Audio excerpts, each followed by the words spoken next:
നമസ്കാരം. CPM എന്ന പാർട്ടിയിൽ പ്രശ്നങ്ങളും പ്രതിസന്ധികളും തുടങ്ങിയിട്ട് കാലം കുറയായി. ഏകാധിപത്യ പ്രവണതയോടെ ചില ആളുകൾ അല്ലെങ്കിൽ ഒരു വ്യക്തി പെരുമാറുന്നതും പാർട്ടിയെ പിടിച്ചടക്കാൻ ശ്രമിക്കുന്നതും ഒക്കെ തന്നെ CPM-ലെ വിഭാഗീയതയ്ക്കും CPM-ൽ സഖാക്കളോട് തന്നെയുള്ള എതിർപ്പിനും ഒക്കെ തന്നെ കാരണമാകുന്നുണ്ട്. നിരവധി പേരാണ് CPM വിട്ട് മറ്റു പാർട്ടികളിലേക്ക് പോകുന്നത്. നമ്മളിത് നേരത്തെയും പറഞ്ഞിരുന്നു. ആലപ്പുഴ ജില്ലയിൽ നെടുമുടി എന്ന ഏരിയ കമ്മിറ്റി കേന്ദ്രീകരിച്ച് വർഷങ്ങൾക്ക് മുമ്പേ വലിയ വിഭാഗീയത അവിടെ നിൽക്കുന്നു. മാത്രമല്ല, ആലപ്പുഴയിലെ ചില നേതാക്കളൊക്കെ തന്നെ പല രീതിയിലുള്ള വിഭാഗീയ പ്രവർത്തനങ്ങളാണ് നടത്തിക്കൊണ്ടിരിക്കുന്നത്. പലരെയും ഒതുക്കാൻ ശ്രമിക്കുന്നു. അതിന്റെ ഭാഗമായിട്ട് വലിയ ഒതുക്കൽ നേരിടേണ്ടി വന്ന വ്യക്തിയാണ് മുൻ മന്ത്രി കൂടിയായ G. സുധാകരൻ. പക്ഷേ അദ്ദേഹത്തെ കഴിഞ്ഞ ദിവസം തെരഞ്ഞെടുപ്പുമായി ബന്ധപ്പെട്ട പ്രവർത്തനങ്ങളിലെ പ്രധാനപ്പെട്ട ചുമതല വഹിക്കുന്നതിന് ചുമതലപ്പെടുത്തിയിരുന്നു. അദ്ദേഹം കഴിഞ്ഞ ദിവസം ഒരു മാധ്യമത്തോട് ചില കാര്യങ്ങൾ പറഞ്ഞു. അതായത്, പാർട്ടി ആവശ്യപ്പെട്ടാൽ അദ്ദേഹത്തിന് സുഖമില്ല, കാല് ഒടിഞ്ഞ് ഇരിക്കുകയാണ്, മത്സരിക്കും, പാർട്ടിക്ക് വേണ്ടി തന്റെ ആരോഗ്യം പോലെ തീർച്ചയായിട്ടും പ്രവർത്തിക്കും എന്ന കാര്യം പറഞ്ഞു. ഒപ്പം തന്നെ മൂക്കാതെ പഴുത്ത ചില നേതാക്കന്മാരെ കുറിച്ചും അദ്ദേഹം പരാമർശിക്കുകയുണ്ടായി.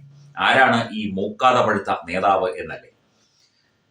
സജി ചെറിയാൻ എന്ന മന്ത്രി, അതായത് വായിൽ തോന്നിയത് കോതയ്ക്ക് പാട്ട് എന്ന് പറഞ്ഞ് ഓരോന്ന് വിളിച്ചു പറയുന്ന ഒരു വ്യക്തിയാണ്. അദ്ദേഹം വർഗീയതയെക്കുറിച്ചും നേരത്തെ ഇന്ത്യൻ ഭരണഘടനയെക്കുറിച്ചും ഒക്കെ തന്നെ പറഞ്ഞതും ഈ അടുത്ത കാലത്ത് തികച്ചും വർഗീയപരമായ പരാമർശം നടത്തിയതും ഒക്കെ തന്നെ അദ്ദേഹം അത് പിൻവലിക്കുകയും അതുപോലെ ശാസിക്കുകയും ഒക്കെ ചെയ്തു എന്ന് കേൾക്കുന്നു. അതൊക്കെ നമുക്ക് കേട്ടുകേൾവി മാത്രമാണ്. ഇദ്ദേഹം ഈ G. സുധാകരനെ ഒതുക്കുന്നതിൽ പ്രധാനപ്പെട്ട ഒരു പങ്ക് വഹിച്ചു എന്നാണ് ആലപ്പുഴയിലെ സഖാക്കൾ തന്നെ പറയുന്നത്. തീർച്ചയായിട്ടും ഇത് ആലപ്പുഴയിൽ വലിയ സ്വാധീനമുണ്ടായിരുന്ന CPM-ന്റെ വലിയ തിരിച്ചടികൾക്ക് ഇതിനു മുൻപും ലോക്സഭാ തെരഞ്ഞെടുപ്പിൽ അടക്കം കാരണമായിട്ടുണ്ട്. തദ്ദേശ സ്വയംഭരണ തെരഞ്ഞെടുപ്പിലും കാരണമായിട്ടുണ്ട്. ഇത് തന്നെ അസംബ്ലി തെരഞ്ഞെടുപ്പിലും CPM-ന് ഉണ്ടാകും. അതുകൊണ്ടുകൂടിയാണ് സുധാകരനെ ഇപ്പോൾ നേരത്തെ അച്യുതാനന്ദനെ ചെയ്ത പോലെ വെള്ളപൂശി പെയിന്റ് അടിപ്പിച്ച് ഇങ്ങനെ തെരഞ്ഞെടുപ്പ് രംഗത്ത് കൊണ്ട് നിർത്തുന്നത് എന്നതാണ് സത്യം. സജി ചെറിയാൻ വീണ്ടും പാരകളുമായി എത്തും.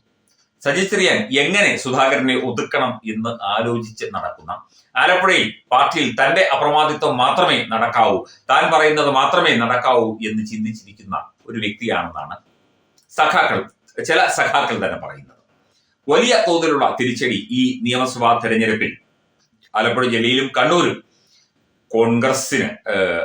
CPM-ന് ഉണ്ടാകും എന്ന് കോൺഗ്രസുകാർ തന്നെ മനസ്സിലാക്കിയിരിക്കുന്നു. അതുകൊണ്ട് അവർ അതനുസരിച്ച് സ്ഥാനാർത്ഥികളെയൊക്കെ തന്നെ പ്ലാൻ ചെയ്തുകൊണ്ട് ചില കേന്ദ്രങ്ങൾ കേന്ദ്രീകരിച്ചുള്ള ചില പ്രവർത്തനങ്ങൾ, ചില മണ്ഡലങ്ങൾ കേന്ദ്രീകരിച്ചുള്ള ചില പ്രവർത്തനങ്ങളുമായി ഇപ്പോൾ തന്നെ മുന്നോട്ട് പോയി കഴിഞ്ഞു. മാത്രമല്ല, ഇത് എരുതിയിൽ എണ്ണയൊഴിക്കാനും സുധാകരനെ ഒരു വേള ന്യായീകരിക്കാനും ഒക്കെ തന്നെ ചില കോൺഗ്രസ് നേതാക്കൾ ആലപ്പുഴയിൽ ശ്രമിച്ചുകൊണ്ടിരിക്കുകയാണ് എന്നുള്ള റിപ്പോർട്ടും പുറത്തു വരുന്നുണ്ട്. എന്തൊക്കെയായാലും മൂക്കാതെ പഴുക്കുക എന്ന് പറഞ്ഞാൽ അത് ഒരു ശുഭകരമായ ഒരു പറച്ചിലല്ല, അല്ലെങ്കിൽ ഒരു അംഗീകൃതമായ ഒരു പറച്ചിലല്ല, ഒരാളെ അംഗീകരിക്കുന്ന രീതിയിലുള്ള പറച്ചിലല്ല. അപ്പോൾ മൂക്കാതെ പഴുത്ത സജി ചെറിയാൻ ഇനിയും മൂക്കാത്ത പഴങ്ങളുമായി സുധാകരനിട്ട് വേല വെക്കാൻ എത്തുമോ എന്ന് കാത്തിരിക്കുകയാണ് സഖാക്കളും സുധാകര പക്ഷത്തുള്ള നേതാക്കളും എന്നൊക്കെയാണ് അറിവ്. എന്തായാലും സുധാകരൻ അതിശക്തമായി തന്നെ ഈ ഒരു വിഷയത്തിൽ പ്രതികരിച്ചിട്ടുണ്ട്. അദ്ദേഹത്തിന് ഒന്നും ഭയപ്പെടാനില്ല. അദ്ദേഹം തികഞ്ഞ അഴിമതി രഹിത ഭരണം കാഴ്ചവെച്ച വ്യക്തിയാണ്. നേരെ പോ, ഉള്ള കാര്യം ഉള്ളതുപോലെ തുറന്നു പറയും, ആരെയും ഭയപ്പെടില്ല. അദ്ദേഹത്തിനെ പോലെ ഒരു വ്യക്തിത്വം ശരിക്കും CPM-ലൊക്കെ ഉണ്ടാവുക എന്ന് പറഞ്ഞാൽ അത് വലിയ ബുദ്ധിമുട്ടാണ്. മാത്രമല്ല, അങ്ങനെയുള്ളവർക്കൊക്കെ വലിയ തിരിച്ചടികൾ പാർട്ടിയിൽ ഉണ്ടായിട്ടുണ്ട്, വലിയ സെറ്റ്ബാക്സ് ഉണ്ടായിട്ടുണ്ട്, ഒതുക്കലുകൾ നേരിടേണ്ടി വന്നിട്ടുണ്ട് എന്നതാണ് സത്യം. സുധാകരന് എല്ലാവിധ ആശംസകളും നേരുന്നു. പൂർണ്ണ ആരോഗ്യത്തോടെ തെരഞ്ഞെടുപ്പ് ഗോതയിൽ ഇറങ്ങാൻ, അത് സ്ഥാനാർത്ഥിയായിട്ടാണെങ്കിലും അല്ലെങ്കിൽ തെരഞ്ഞെടുപ്പ് പ്രചാരകൻ ആയിട്ടാണെങ്കിലും മത്സരത്തിന് ഇറങ്ങാൻ സാധിക്കട്ടെ. മത്സരത്തിൽ വ്യക്തമായ ഒരു നല്ല പ്രകടനം കാഴ്ചവെക്കാൻ അദ്ദേഹത്തിന് കഴിയട്ടെ.